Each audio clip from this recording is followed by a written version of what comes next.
কয়েকদিন আগে ভিডিওটি জুনিয়র হোমিওপ্যাথিক চিকিৎসক বন্ধুদের দেখানোর জন্য এবং শেখানোর জন্য। আজকাল বিভিন্ন রকম রোগ যেগুলো আগে বেশি ছিল না খুব বাড়ছে।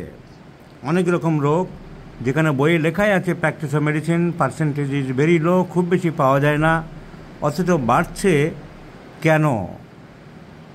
এর কারণ একটা ইম্পর্টেন্ট জিনিস, নানান রকম রেডিয়েশন হ্যাজার্ড।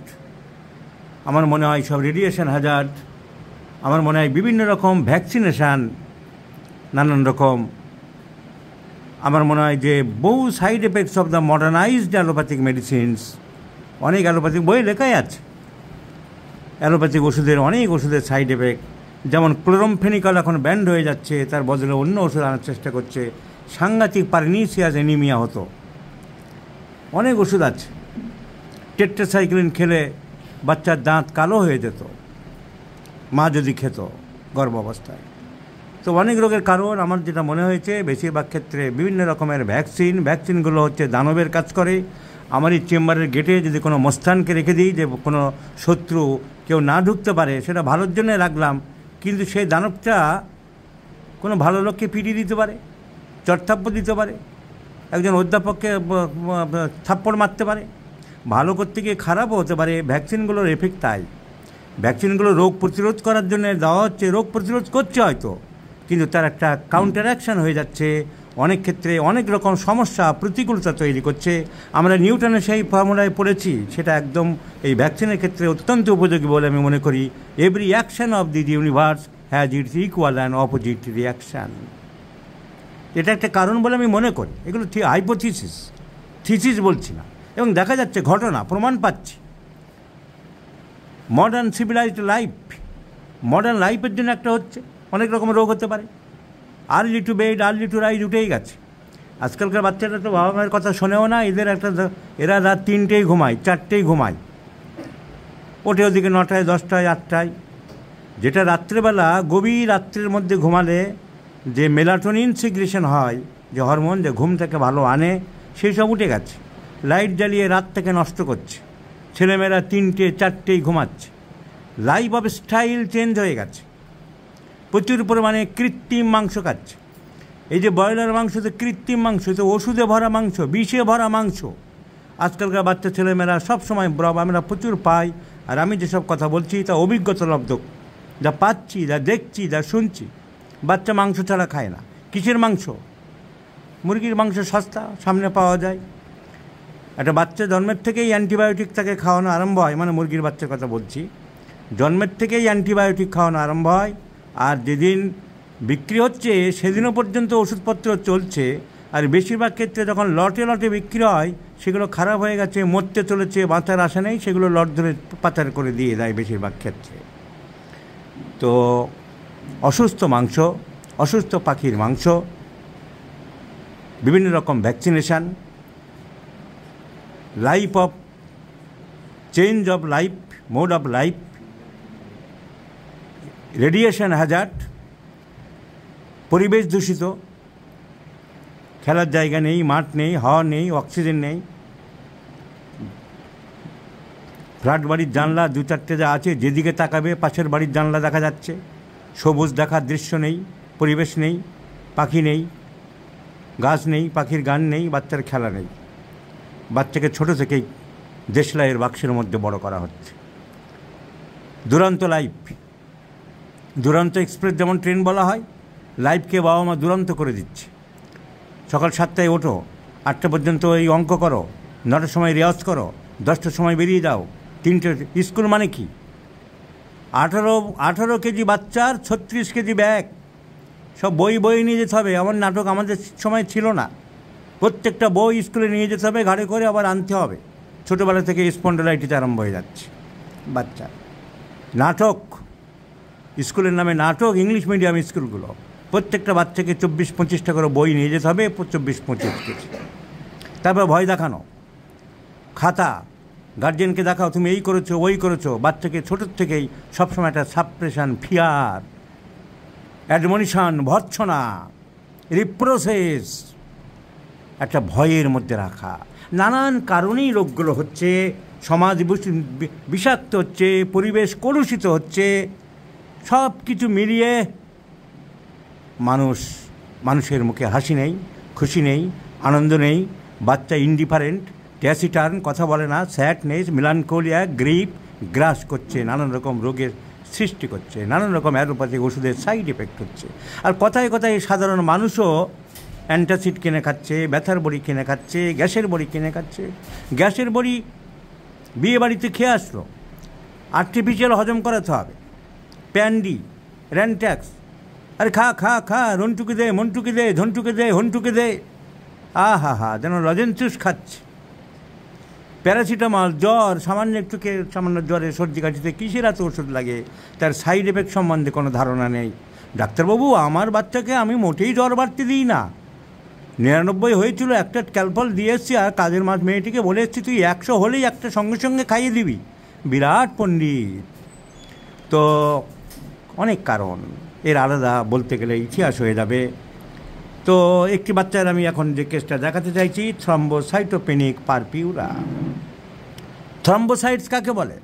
আমরা ব্লাডকে যদি ভাগ করি, ব্লাডকে একটা লিকুইড পোর্শন যাকে বলি প্লাজমা, আর যেটা সেলস বা সলিড পোর্শন তাকে বলি সেলস অফ দ্য ব্লাড। এই সেলস 3 রকমের হয়, একটা হচ্ছে ডব্লিউবিসি, একটা হচ্ছে আরবিসি, আর একটা হচ্ছে প্লেটলেটস। এই প্লেটলেটের আরেক নাম হচ্ছে থ্রম্বোসাইটস। এর কাজ ব্লাডকে ক্লট করা, ব্লাড যাতে জমিয়ে রাখে, বাইরে না বের করতে দেয়, ব্লাডকে ফ্রি পরিচালনা করা। এখন এটা যে কমে যায়, থ্রম্বোসাইট যদি কমে যায়, কমে যাওয়াকে মেডিকেল সায়েন্সে বলা হয় পিনিয়া, PENIA। তো থ্রম্বোপিনিয়া, যেমন লিউকোসাইট কমে গেলে বলা হয় লিউকোপেনিয়া। তো রোগটা হচ্ছে থ্রম্বোপেনিয়া। সো এই থ্রম্বোপেনিয়া কেন হচ্ছে? এটা কমে গেলে কি হয়? রক্ত জমে যাচ্ছে, বিভিন্ন জায়গায় দিয়ে রক্ত ফেটে বেরিয়ে যাচ্ছে, রক্ত নর্মাল ফ্লো নষ্ট হয়ে যায়। তাহলে জায়গায় জায়গায় যদি স্কিনে বেরিয়ে যায়, কোথাও যদি সামান্য আঘাত পেলে বেরিয়ে যায়, সামান্য ফুটোফাটা পেলে বেরিয়ে যেতে থাকে, তার নাম হচ্ছে পারপিউরা। স্কিন দিয়ে বেরিয়ে গেলে তাকে বলি আমরা পারপিউরা। আর এই পারপিউরা এই থ্রম্বোসাইটিসের গণ্ডগোলের কারণে হচ্ছে, থ্রম্বোসাইটিস কমে গেলেই হচ্ছে, তাই রোগটার নাম হচ্ছে থ্রম্বোসাইটোপেনিক পারপিউরা। এই যে রোগটা বেড়ে যাচ্ছে, প্লেটলেট হু করে কমে যায়। আমরা জানি যে ডেঙ্গুর সাথে যারা পরিচিত, ডেঙ্গুর সময় এই শব্দটা খুবই শোনা যায়। ডেঙ্গু 2 রকমের হয়, একটা সাধারণ ডেঙ্গু আর একটা হেমারেজিক ডেঙ্গু। সাধারণ ডেঙ্গুতে এই অবস্থা কখনো হয় না, 2-4 দিন 5 দিনের মধ্যে ভালো হয়ে যায়। কিন্তু যদি মারাত্মক ডেঙ্গু হয়, সেটা কিন্তু এই হেমারেজিক ডেঙ্গু, প্লেটলেট কমে যায়। প্লেটলেট কমে গেলে শরীরের বিভিন্ন জায়গা থেকে রক্ত বেরোতে আরম্ভ করে, তাকে বলা হয় হেমারেজিক ডেঙ্গু। থ্রম্বোসাইটিক পারপিউরা দেখা দেয় একমাত্র চন্দ্রবড়া সাপের কামড়ে। এই প্লেটলেট কমে যায়, প্লেটলেট ধ্বংস হয়ে যায়। তাই হু করে কাটা জায়গা দিয়ে, নাক দিয়ে, কান দিয়ে, যৌনাঙ্গ দিয়ে রক্ত বেরোতে আরম্ভ করে চন্দ্রবড়া। তাই চন্দ্রবড়ার বিষ হচ্ছে হেমোলাইটিক, নষ্ট করে দেয় শরীরের ব্লাডকে, প্লেটলেটকে শেষ করে দেয়। কিন্তু কেউটো গোগরের কামড় প্লেটলেটকে নষ্ট করে না, ওই বিষকে বলা হয় নিউরোটক্সিন। ওরা নার্ভের, ব্রেন, সেরিব্রাল সিস্টেমকে ক্ষতি করে, তাই ঝিমিয়ে পড়ে, ঘাড় কাত হয়ে পড়ে, মুখ দিয়ে গাঁজা বেরোয়। সো প্লেটলেট তাহলে আমাদের শরীরে একটা বড় ভূমিকা পালন করে, রক্তকে ঠিক রাখতে সাহায্য করে। সো প্লেটলেটসের আরেক নাম বললাম thrombocytes. So undue loss of blood হতে থাকে প্লেটলেট কমে গেলে। এই প্লেটলেট তৈরি হয় কোথায়? সমস্ত ব্লাড, আরবিসি, ডব্লিউবিসি যেমন তৈরি হয়, প্লেটলেটও তৈরি হয় বোন ম্যারোতে, হাড়ের মধ্যে। আমরা মাংস খাওয়ার সময়, বিশেষ করে খাসির মাংস খাওয়ার সময় যে হাড়ের মধ্যে যেটা থাকে চুকচুক করে খেতে ভালো লাগে, তার নাম বোন ম্যারো বা মজ্জা। ওইগুলোই কিন্তু রক্ত তৈরি হচ্ছে, যেগুলো ছাক করে খাওয়া হয়, ওটা জমাট রক্তই কিছুটা থাকে। সো বোন ম্যারোতে তৈরি হয়। তাহলে গণ্ডগোলটা 2 জায়গায় হতে পারে। একটা হচ্ছে বোন ম্যারোতে তৈরি হচ্ছে না, প্লেটলেট বোন ম্যারো, শরীরের বোন ম্যারো যেখানে তৈরি হয় সেখানেই তৈরি হচ্ছে না। আর একটা গণ্ডগোল হতে পারে বাইরে, একটা ভিতরে, একটা বাইরে। আমার ভিতর বাইরে বলে গান আছে, সেই রকম। মানে ওখানে তৈরি হলো, কিন্তু বাইরে আসার পরে স্প্লিন, প্লিহা আছে, গপ গপ করে সব খেয়ে নেয়, মেরে দেয়। তো স্প্লিনের গণ্ডগোলে, স্প্লিন হচ্ছে সেই বল মাছের মতন, সেই ভেটকি মাছের মতন অন্য মাছগুলোকে গপ গপ করে খেয়ে নেয়, তো স্প্লিন নষ্ট করে দিচ্ছে। বোন ম্যারো ঠিক আছে, তাই অ্যালোপ্যাথিক ডাক্তারবাবুরা, হেমাটোলজিস্টরা কোন জায়গায় গণ্ডগোল চেক করার জন্য বোন ম্যারো টেস্ট করে, যে অরিজিনালি জায়গায় গণ্ডগোল, প্রোডাকশানে গণ্ডগোল না বাইরে গণ্ডগোল। সো বোন ম্যারো ডিফেক্টের জন্য হতে পারে, because the platelets are formed within the bone marrow. So thrombocytopenic purpura. Often the cause of the diminished platelets is not known. কোনো কারণই বোঝা যাচ্ছে না। স্প্লিন ঠিক আছে, গণ্ডগোল করছে না, আবার যেখানে তৈরি হচ্ছে বোন ম্যারো ঠিক আছে, তাহলে হচ্ছে কেন? মেডিকেল সায়েন্সে অনেক জায়গায় এই জিনিসটা রয়ে গেছে, কারণ পাওয়া যাচ্ছে না, কারণ বোঝা যাচ্ছে না, তাকে বলা হয় ইডিওপ্যাথিক। কোনো কারণ বুঝতে পারছি না, ইডিওপ্যাথিক। ইমিউনো ডেফিসিয়েন্সি, শরীরের, তার শরীরের ওই ব্যক্তির, বিশেষ ব্যক্তির শরীরের কোনো ডিস্টারবেন্স, তার রোগ প্রতিরোধক ক্ষমতা কম, তার জীবনী শক্তির কোনো দুর্বলতা। এটাই হ্যানিম্যানের কথা, এটাই 1810 সাল থেকে হ্যানিম্যান চেঁচিয়ে আসছে, যে রোগ যা হোক, রোগ বাইরের জিনিস বটে, কিন্তু শরীরের উপরেই রোগ আসে, শরীরের উপরেই রোগের প্রভাবিত হয়, শরীর কন্ট্রোল করে রোগকে। সুতরাং চিকিৎসা যদি করতে হয় আমাকেই চিকিৎসা করতে হবে, চিকিৎসা যদি করতে হয় জীবনী শক্তিকে করতে হবে, চিকিৎসা যদি করতে হয় জীবনী শক্তি অসুস্থ হয়ে পড়েছে, disharmony of the body, disharmony of the vital force, the vital force is not capable for normal functions of the body, normal sensations of the body. The vital force যদি মৃত হয়, dead, তাহলে মানুষটাই মৃত। এটাই হোমিওপ্যাথির theory. এই হোমিওপ্যাথির থিওরিতে তো আস্তে আস্তে তোমরা ফিরে আসছো, তাই তোমরা রোগের নাম দিচ্ছ ইমিউনো ডেফিসিয়েন্সি। ইমিউনো ডেফিসিয়েন্সি মানে স্বীকার করছো যে তার শরীরে ভাইটাল ফোর্সের কোনো গণ্ডগোলের জন্যে, তার জীবনী শক্তির কোনো গণ্ডগোলের জন্য। হ্যানিম্যানের কথাতেই তোমরা ফিরে এসছো। হ্যানিম্যান বলে গেছে 1790 সালে, আজ 2000 সালের পরে তোমরা বলছো এই থ্রম্বোসাইটোপেনিক পারপিউরা, এই রোগ কিন্তু ইমিউনো ডেফিসিয়েন্সি, আমরা কোনো কারণ খুঁজে পাচ্ছি না। হ্যানিম্যানকে ধন্যবাদ দাও তোমরা। 1790 সাল থেকে হ্যানিম্যান এই কথা বলে গেছেন যে মানুষের রোগ শরীরের অভ্যন্তরে জীবনী শক্তির গতি প্রকৃতির উপরে নির্ভর করে। তাহলে এই যে রোগটা থ্রম্বোসাইট, অ্যাকচুয়ালি রোগ হচ্ছে থ্রম্বোসাইটিক পারপিউরা বা থ্রম্বোসাইটোপিনিয়া। আমরা যে মুহূর্তে কমে যাচ্ছে তাকে বলবো থ্রম্বোসাইটোপিনিয়া। যদি রক্ত বেরিয়ে যায় ফোটা ফোটা করে, প্রায় যাই বলে রোগটার নাম দেওয়া হয়েছে থ্রম্বোসাইটোপেনিক পারপিউরা। পারপিউরা মানে ফোটা ফোটা হয়ে রক্ত বেরোতে থাকে, আর কারণ যেখানে বুঝতে পারছি না তার সাথে যোগ হলো ইমিউনো থ্রম্বোসাইটোপেনিক পারপিউরা, তাই সংক্ষেপে বলা হয় ITP. I means immuno, T means thrombocytopenic, আর পি মিনস পারপিউরা। এই যে একটা ছেলে, 14 বছরের ছেলে, যেহেতু এরকম একটা রোগ হয়েছে, বাবা মা খুবই চিন্তিত, তারা হতাশাগ্রস্ত হয়ে পড়েছে, তাই ওদের মুখ আমি দেখাবো না, এমনিতে বাবা মা চিন্তিত, আর ছেলেটাকে সমাজ লাইফে আমি পরিচিত করতে ওদেরকে চাইছি না। এই ছেলেটার ফিজিক্যাল মেকআপ দেখতে, ছেলেটা এরকম চেহারা ভালো, সবই ঠিক আছে, ক্লাস মাধ্যমিকে পড়ছে, কিন্তু এই ছেলে নিয়ে বাবা মা উদ্বিগ্ন হয়ে করছে, কারণ লাস্ট রেজাল্ট খুবই খারাপ। 24 তারিখ গতকালের রিপোর্ট মাত্র 19,000 প্লেটলেট, যা থাকে 1.5 লাখ থেকে 2.5 লাখ 3 লাখের মধ্যে থাকা উচিত, খুব কমে নামলে নর্মালি 1.5 লাখ, 1.5 লাখ থেকে 2 লাখ 2.5 লাখ 3 লাখের মধ্যে থাকা উচিত। 19,000-এ নেমে এসেছে, মানে সাংঘাতিক ভয়ের ব্যাপার। যে কোনো সময় শরীরের যে কোনো দাঁত দিয়ে রক্ত বেরোতে পারে, আর সেই রক্ত কন্ট্রোল করা যাবে না। So this is called thrombocytopenic purpura. Bleeding may take place from any mucous membranes of the body, from the nose, from the bowel, intestine, kidney, urethra. তাতে কি হয়? ব্লাড কন্ট্রোল করা যায় না, এনিমিয়া হতে পারে, স্প্লিন বেড়ে যায়। কারণ স্প্লিন হলো এখানে ভিলেন নাম্বার 1। এই রোগের ভিলেন নাম্বার 1কে স্প্লিন। স্প্লিন বেড়ে যায়, প্লেটলেট খেয়ে নষ্ট করে দেয়। So this is called platelet destruction disease. This is called thrombocytic purpura. This is called thrombocytopenic purpura. কমে যায়। আবার যদি বেড়ে যেত প্লেটলেট, উল্টো হয়। শরীরে ভিটামিন, অনেকে বলে ভিটামিন খা, ভিটামিন খা, আরে ভিটামিন খেয়ে কিন্তু অনেক রোগ বেড়ে যায়। তাকে বলা হয় হাইপার ভিটামিনোসিস। হাইপার ভিটামিনোসিস অনেকে জানে না। তো থ্রম্বোসাইটোসিস আবার যদি বেড়ে যায় তাকে বলা হয় থ্রম্বোসাইটোসিস, যেখানে হাই প্লেটলেট কাউন্ট হয়ে যায়, কিন্তু কমে গেলে থ্রম্বোসাইটোপিনিয়া or low platelet count.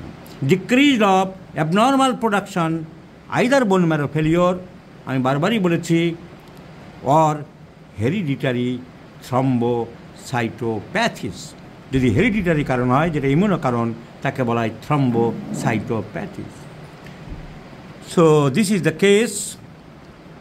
অনেক কারণে হতে পারে, আমরা 2-4টে কারণ শুধু জানলাম, যে বোন ম্যারোর ডিফেক্ট থেকে হতে পারে, ভিটামিন B12 ডেফিসিয়েন্সি হলে অনেক সময় হতে পারে, প্রচুর পরিমাণে B12 ভিটামিন যদি ডেফিসিয়েন্সি হয়, বংশগত কারণ হতে পারে, তাকে বলা হয় থ্রম্বোসাইটোপ্যাথিস।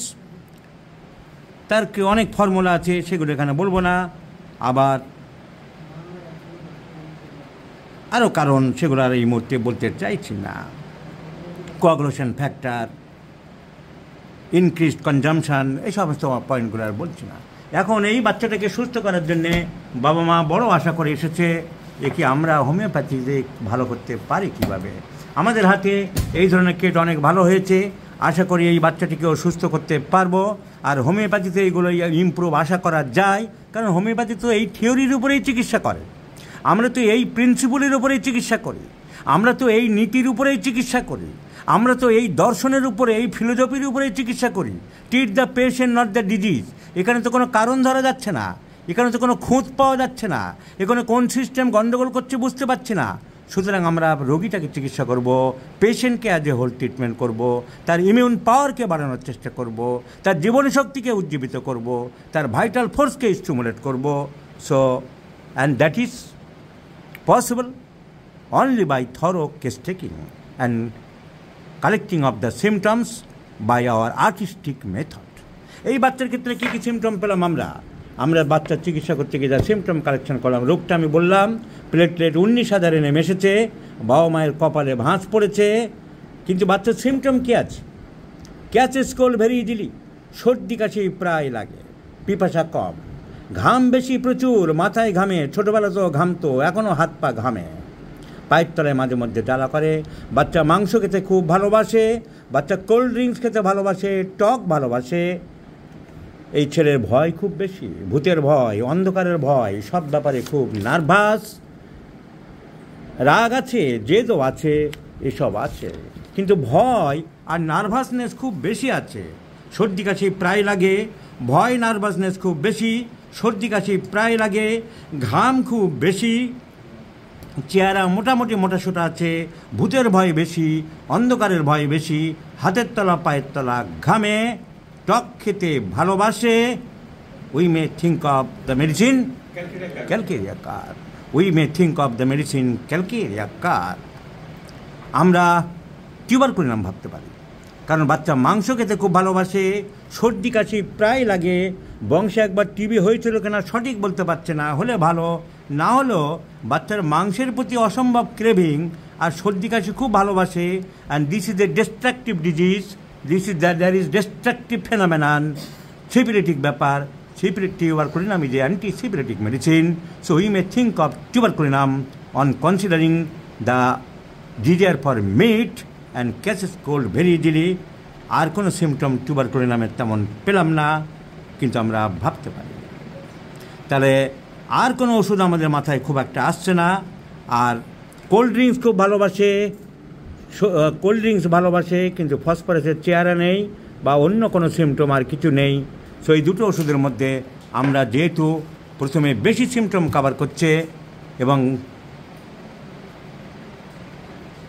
ছোটোবেলায় মাইলস্টোনস গ্রোথ ডিলেট ছিল, ঠিকমতো বাড়েনি, হামাগুড়ি তো দেয়নি বলতে গেলে, বললো we may think of Calcarea carb is the appropriate medicine.